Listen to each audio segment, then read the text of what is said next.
MP হওয়ার যে বেতনটা, এই বেতনটা ছাড়া একটা টাকাও ছুঁয়ে দেখব না। ভাই, আমার আয় দিনের মতো স্পষ্ট।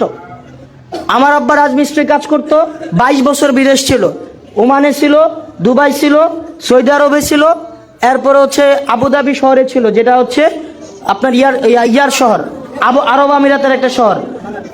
মাসে কিছু টাকা পয়সা কিছু পাঠাইতে পারছে, সব মিলে চলাফেরার মতো অবস্থা ছিল। আমার কর্ম, আপনারা প্রত্যেকের মোবাইল আছে না? মোবাইলে সার্চ করলেই দেখতে পাবেন। আমার চাইলে পকেটে টাকা থাকলে নিজেও কিনতে পারবেন। কয় টাকা ইনকাম করি, আমার কোর্স থেকে কয় টাকা আসে, এগুলো সবাই দেখতে পায়। আমার বছরে 12.5 লাখ টাকা ইনকাম, প্রত্যেক মাসে 1.5 লাখ, 1 লাখ টাকার একটু বেশি প্রত্যেক মাসে। এটা জুলাইয়ে কমছে, জুলাইয়ের আগে আরো বেশি ছিল, এটা জুলাইয়ের পরে কমছে। অন্যদের আরো ইনকাম কি বাড়ে, আমারটা কমছে।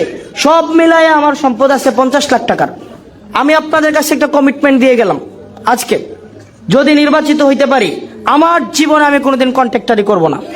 আমি যে এমপি হওয়ার পরে যে একটা গাড়ি কিনে নাও, যে ট্যাক্স ফ্রি গাড়ি, একটা 2টা কিনতে পারে, জনগণের টাকায় হারামিগুলা, এই ট্যাক্স ফ্রি গাড়ি হাত দিয়েও ছুঁয়ে দেখব না।